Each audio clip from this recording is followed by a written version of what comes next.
Welcome back in. It is the NBA Tip-Off Show, and we've got ourselves, well, a game here tonight. The NBA Finals about to kick off here in just a few hours in Denver, as the Nuggets will be hosting the Miami Heat in what a lot of people are writing is will be a very quick finals. But if I had a dollar for every time I heard Miami didn't stand a chance, I'd have a few bucks here right now. So maybe, just maybe, they're going to show up tonight and actually play this game. And the markets, well, there's a clear favorite here tonight in the marketplace, but we'll see if there's a place or two maybe we can look at and find a little bit of value.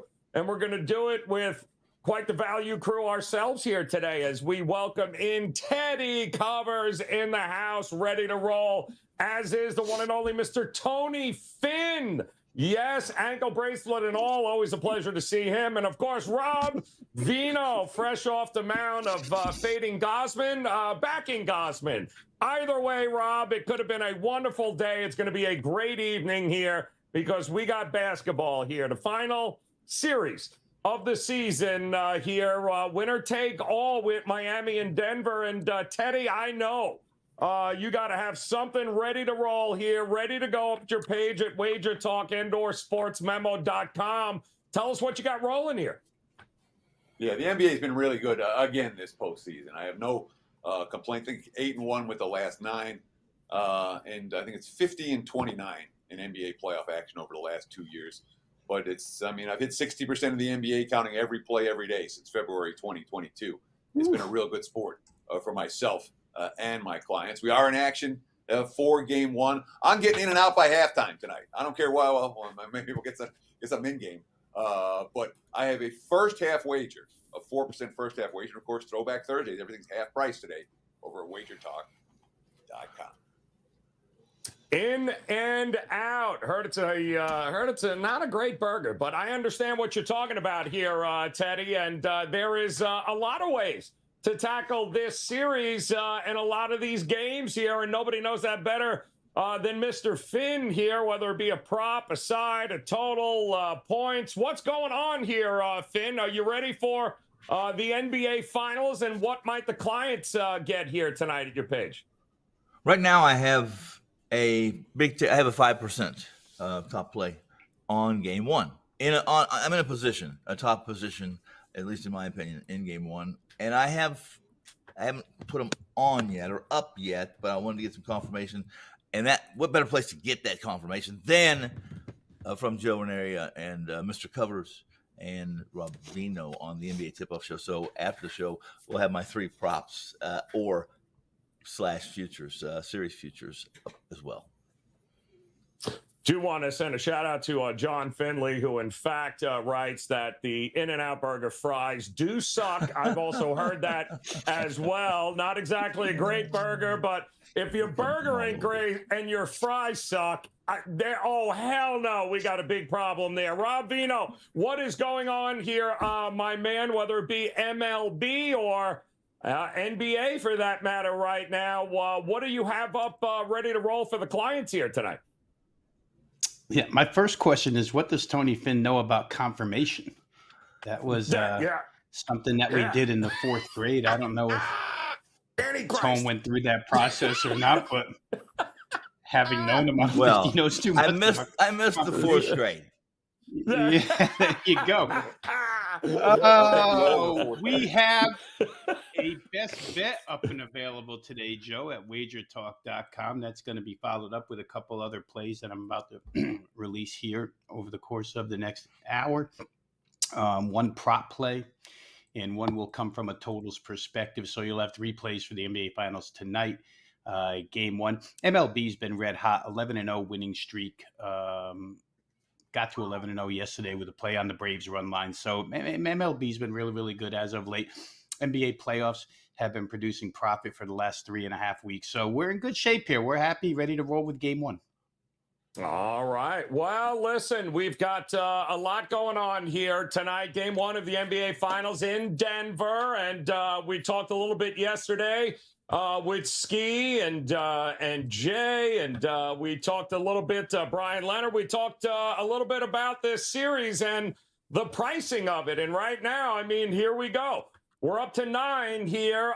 We are also up to, well, back down a little bit. I saw it as high as 219. Seems to be coming back just a hair here, Teddy. 218.5 with the total here, but I mean, 9 really in an NBA. This ain't a Tuesday night OKC. Like, it's the NBA friggin' finals, and we're laying 9 tonight here. Now, my first question to you, Teddy, is this thing going higher? If I want to bet Miami, do I wait, or is now the time to take it? Look, some of the leading indicator books are already 9 minus juice, and this is a clear sharp square divide game. Now, let me be real, all right? The sharp square divide games in the postseason, the public is beating the sharps, I think, overall. I really do. I would have to say, because the sharps have been trying to fade Miami since Milwaukee. Yeah. You know, they've been trying to fade Miami since the play-in game. Remember, 3 minutes left of the second play-in game, the Heat are losing at home to the Bulls, and none of this run's happened. The last 3 minutes, Butler took over. They won a 15-1 run, and the rest is history. But it's pretty clear that when it comes to quote-unquote wise guy support, Miami isn't getting any. And that explains the series price, and that explains the game 1 point spread. I don't think it goes higher than 9. But again, a couple leading indicator books are already 9 with juice, and the books that are catering to more recreational bettors, that's where you're seeing your 8.5 pop up. So clearly, Miami's the public side, Denver's the wise guy side, but that's not a reason to bet on Denver against Miami if you're following these playoffs. So we also have a situation where we've got the Nuggets. Well, they got home court. They've got, I think, one of the best offense in the playoffs here, Tony Finn. We've got a team that has not lost a playoff game yet on its own home court. I mean, we can go down the list of trends, and they all point to Denver. History tells us in the finals, game 1, rest versus teams coming off. I mean, you go down the list here. I can't find one reason in those types of indicators to go with Miami. But what do you think? Are we missing? Is it as easy as Denver just wins game 1 and let's call it a day? Well, that's what we have a handicap, but for the most part, you're spot on. I think that Denver has a few advantages in this series, I think.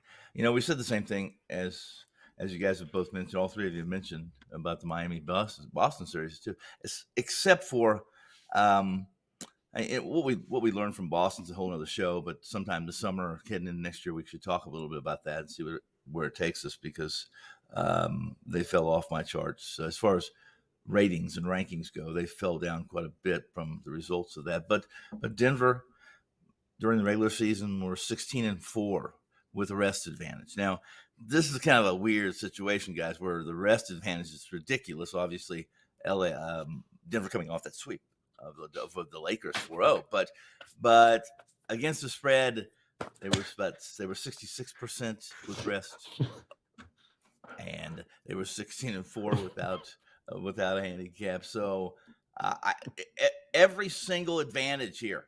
Give me one matchup that Miami has an edge in. Maybe it's Butler with fresh legs and the ball at the top of the key being a man-to-man with no double coverage. That would be it. Everything else falls in the lap of the Nuggets. Can they execute? That's the question.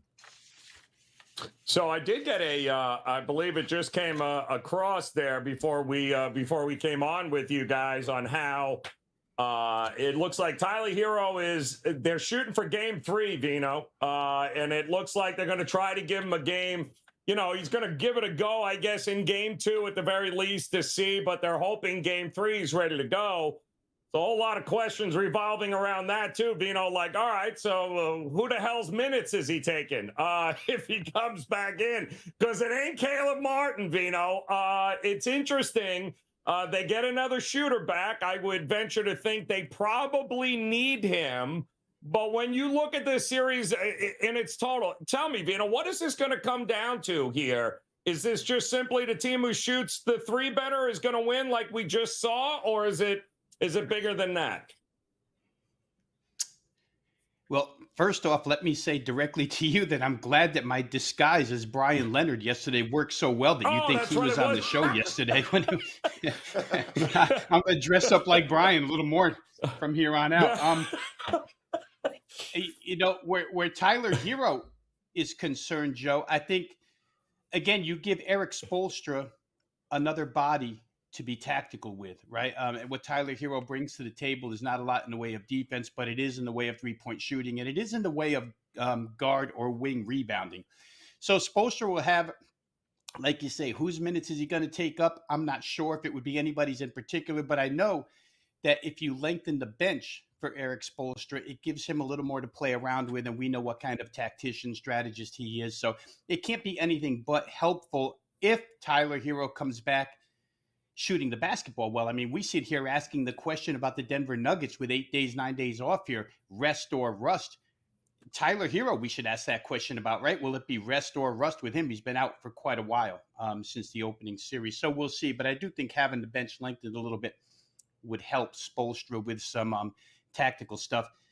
It's such a contrast. Again, it's funny, as these teams advance and get different opponents in the playoffs, we look back and see that the prior team that they played is so different. In the case of Denver, the LA Lakers were all size and defense, a team that cannot shoot their way out of a paper bag from the perimeter. Remember how good they shot in game one against Denver, and they covered by half a point, and then they proceeded to shoot lousy the remainder of the series from three-point range.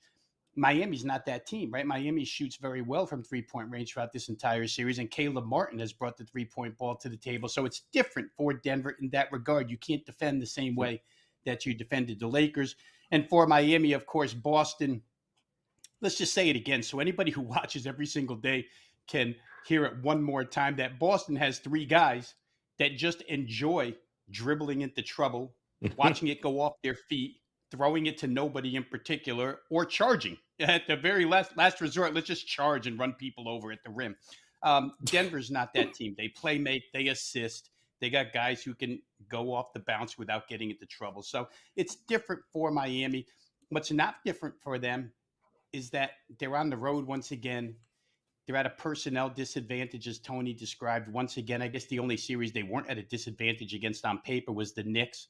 But when you think back to Milwaukee, that front line of Bobby Portis, Giannis, and Brook Lopez is huge. It's kind of what Denver's going to bring to the table here. They bring MPJ, they bring Aaron Gordon, they bring Nikola Jokic. Miami found a way in that series, Joe, to win with every single game totaling over 219 points that we're looking at tonight. So they certainly, Eric Spoelstra decided, you know what, size advantage, Milwaukee, okay, we'll run and we'll score.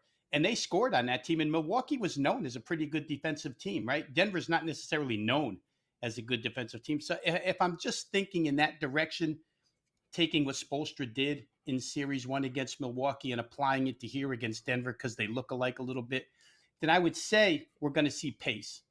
Denver loves to play pace at home. Obviously, altitude is on their side. Obviously, they have a team that's coming off a 7-game series, although the NBA gave them a few days off to get recovered. I can see this game being up and down. For one, I don't believe that Eric Spoelstra, Jimmy Butler, and company back down from anybody. We're going to do it the way we see fit. We're going to go with our game plan. I think their game plan is best fit not to be in half court all day long against Denver. And again, from the Denver side, we saw it against the Lakers. They tried to run at home. They did run successfully at home. So Denver's rust, if it's there, and I just had this conversation a couple hours ago with Ski. If it's there, it would show up early, maybe first 6 or 7 minutes.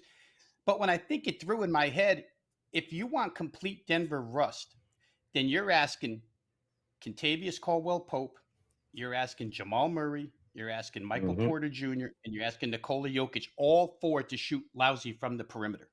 And it probably doesn't happen. I mean, a couple of those guys are going to be on. So I don't know how much rust there will be. I do think there's going to be a few points scored here, and then we'll see what adjustments are made. But again, Eric Spoelstra, as great a tactician as he is, can he pull it off here against this team? Can they execute it? They did against Milwaukee, and Giannis was hurt for a couple of games. We don't want to leave that out. But when he returned, he scored like crazy and rebounded like crazy. Miami still won. So Miami's chances are there. Denver's chances are there. I just think game one will be one of those loose and free, highly scoring games. So first of all, Vino, let me clarify. The reason I mentioned Brian Leonard, all right, was because I believe it wasn't that long ago on a show I had to deal with Brian Powers, Steve Merrill, everybody and anybody else on the panel telling me how it was over for Miami in Game 7. Thanks for showing up. There was one person there, one that sided with me and the Miami Heat in that Game 7. And that was Brian Leonard. So I had to give him a little bit of love there, and you know that. And by the way, Big Dog, I'm a Whataburger guy, all right? Take your in and out, and you love it, go get it, stuff your face with it, good to go. I always thought it was a little overrated, but I will go with a Whataburger any day. Teddy, let me ask you a question here, because this is also a fact that's been brought up. How much credence do you give and look at the fact that quality of competition? We get this a lot in the NHL, like in the Stanley Cup, about the teams that you have to beat. The Florida Panthers, that litany of teams they've had to go through to get here. The Miami Heat, the teams that they have beaten to get to this point, don't really compare with the team the Nuggets have had to go through. How much does the quality of competition to get to this point, do you look at before making a decision? Not much. I mean, it's something to pay attention to, but there's 1,000 things to pay attention to. The most important thing is how Team A in their current form matches up with Team B in their current form. Now, Miami, throughout the postseason, has been power rated in the wrong place. They've been power rated like an 8 seed. They've been power rated like, what were they, a 44-win team in the regular season? And clearly, for the last 6 weeks, they played at a higher level than that. Denver hasn't been power rated in the wrong place. Miami has. And if you've been backing Miami this postseason, I learned my lesson I'm glad I learned my lesson fairly early, stepping in front of Miami, so that we're able to take advantage and make some money with the Heat after that first round series against the Bucks, and in particular this last series against Boston. You know, Miami was very, very good for me and my clients. But to look at this team and say, yeah, well, this is what they were in the regular season, I could care less. And when we talk about the teams that they've beaten, all right, yeah, the Nuggets, in theory, had it pretty easy because they were beating lower seeds. Make no mistake about it. Minnesota was a tough out. The Lakers were a tough out. Okay? It's not like and Phoenix was a tough out as well. So it wasn't like the Nuggets beat up a bunch of mediocre teams that were missing key players. They faced quality competition as well. Yeah, well, they do. I mean, and it's interesting because you take what you saw. I mean, yes, they're 30-18-1 against the number at home this season. Does that mean a whole lot in this series? Well, it remains to be seen. Is it, is it going to be a situation where, and this is interesting too, Vino, because you have two teams. They weren't exactly the fastest paced teams during the regular season. Mid to upper 20s, I believe, when it came to, they weren't exactly running up and down the court, either team. Do you think that changes here in the finals? Do you think tempo is what we're going to get? Because we can get a whole lot of that during the regular season from those two teams. You know, I think both of these coaches are very good at going after what they feel like the opponent's weakness is. And then they're going to stick to that game plan. They're not one-trick ponies. Miami has showed it. If they wanted to get into a grind, they got into the grind with the Knicks and slowed things down and beat the Knicks. I mentioned earlier, they went fast with Milwaukee because they felt like that was their way. With Boston, I think it was quick early in the series, and then Miami realized they could slow down and defend because, again, Boston offensively was just, I don't know, a little confused between the years on how to defeat that team with all the advantages that they had. So Mike Malone, I think the same thing. Both of these head coaches believe that whatever they lay in front of their teams as the way to win, that their teams can go out and execute it. There's a ton of confidence in both of these sides right now. To me, the Nuggets have more players. They have more depth. They have more advantages. However, like I said earlier, Miami's had that against them 2 or 3 series in spades so far, and they've come through playing the way that they see fit. So, again, I think you're going to see pace, Joe, just because I use Milwaukee as a comparative series to what Denver is. I think if you're looking at Denver, you use the Phoenix series as a comparative to Miami. Couple of things that are a little different there. Miami's a better defensive team than Phoenix was. Phoenix was basically helpless defensively, but Phoenix wanted to push, and Phoenix was small. And Denver did what they did to Phoenix, just punished them with Jokic. And if Spoelstra decides to play zone here, I would think that, Nikola Jokic, it's not Al Horford and Robert Williams. I mean, he's going to shred you with passes, and other guys are going to benefit from that. So it's very, very interesting here. But I do believe both coaches will look at first to be quick and see if that can pose an advantage. they're going to stretch Denver out. Duncan Robinson didn't play all year long, basically, Joe. And now Duncan Robinson, except for a couple clutch threes in the game where they lost it with 1/10 of a second left, he's been absolutely lights out, just adding to what Gabe Vincent, what Jimmy Butler, what Caleb Martin. I mean, you go on and on down the list with those guys too. So let me ask you, Ton, if you were going to take a flyer in the prop market here, I guess everyone has narrowed it down where Bam has got to play out of his mind, right? He's got to handle Jokic. He's got to deliver some offense. Am I crazy thinking that if Miami is to pull this out, Bam Adebayo is your MVP at, I don't know, what's the number now, 60-1, 70-1, somewhere along those lines? I mean, it can't just be Jokic because Denver wins and Jimmy Butler because Miami wins, or is it that simple in your mind? Well, it is that simple in my mind. If Denver wins, it's Jokic, and I'm the best bet in the show. I'll cover that a little bit. I'm basically playing a Super Bowl kind of prop here, where why lay the number when all you have to do is bet the quarterback is the MVP and you get a better price. That kind of theory, I think, applies here to Jokic. Sure, Murray could. Well, actually, Murray's about the only one that could get the MVP in my mind, other than Jokic.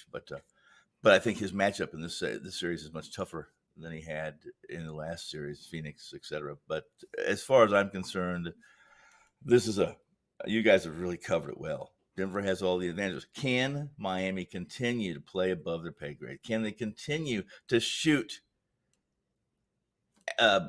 disproportionately that much better in the postseason as they did in the regular season? They're doing things in this postseason right now that they're so much better at such a higher level than they did during the regular season. And now they're even shorthanded. They did a lot of that with Hero, and Hero is part of their offense. All of you have mentioned that Hero's not going to help defensively, but he's going to sure help offensively. And this series is pretty similar, isn't it? Someone said Minnesota's tough out. Well, guess what? Minnesota was shorthanded. Without McDaniel, that was their demise. To be honest with you, that broken hand, crazy crap that went on post, going into the playoffs, it cost Minnesota being more competitive. And in this series, Miami's shorthanded. Do we not think that Denver's going to play essentially as another series they should have swept? If you want to be honest, they 3-0 lead. All they had to do is win Game 4. They already beaten Minnesota in Minnesota Game 3, and they came out in that game acting like they wanted to go home and clinch it, and they did. So there's a lot of similarities here, guys. But the biggest outlier is that, let's be honest, Miami has shot incredibly well, so much better than they did for 82 games. Is it sustainable for another series with more than half the games at altitude? Is it? So it's like I said here, guys, if you haven't pulled away, and by the way, Jokic minus 350 MVP. Teddy, before we get the best bets, I am seeing minus 130 to average a triple-double in the finals. Is that an angle you would rather go with? You think is maybe a little bit because there's no guarantee they win this series, right? But if he averages a triple-double, seems like it's quite possible not only do they win, but he wins the MVP one way or the other. Sure. I have a hard time making a bet to ask any player to average a triple-double over a series. Oof. Especially against a coach like Eric Spoelstra.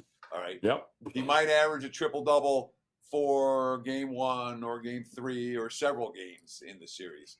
but for the entirety of the series. And again, when you're asking triple-double, you're saying, all right, well, gee, there's no blowouts, and he's going to be sitting in the fourth quarter, because you lose your time there. I mean, there's 100 things. Good People point. like live long shot bets. They like laying a price without having to lay a big price. But the right price is if he averages a triple-double, he'll probably cash that MVP award, although stranger things have happened. I'm not going to make either of those two bets.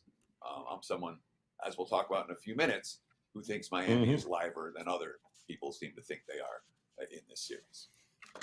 Happened once in finals history, guys.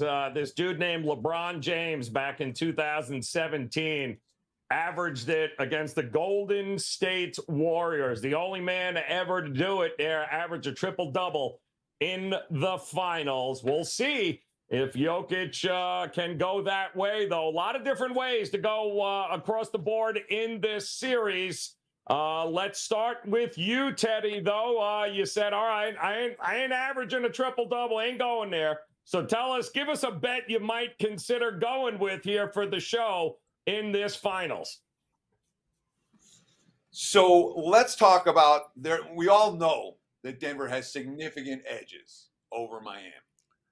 Let's talk about some of the edges Miami might have over the Nuggets. And it starts with this: hunger and experience.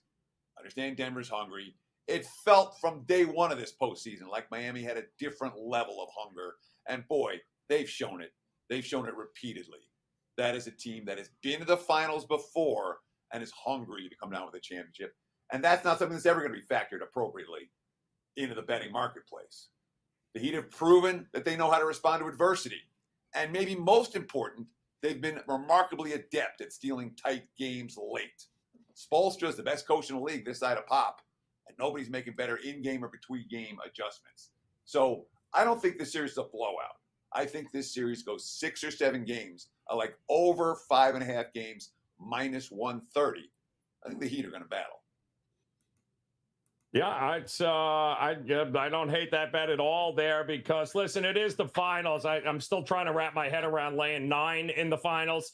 But the reality is everybody's thought that people were just going to roll over Miami, and they haven't, Tony Finn. But it certainly sounds as if you are leaning one way in this series. So go ahead, lay it out for us. What is a best bet you might like here? Well, I like, as I mentioned already, I like Jokic to win the MVP. I like Denver to win this series. And in that case, the series price, at least when I looked at yesterday afternoon, I think it was, I was showing Denver anywhere between minus 440, 480, right in that range to win the series. And in this case, that's a little more than I want to lay. How do I get a better price in that situation? My price would be to go to Jokic and minus 360, minus 350, 360 there in that range to win the MVP. If Denver wins this series, and I think they will, I think Jokic wins the MVP. No different than a Kansas City Mahomes combination. Anytime you get to a Super Bowl quarterback, there was a couple 3 years ago when Mahomes won the MVP, and I didn't think he deserved it. Why? Because he's a quarterback.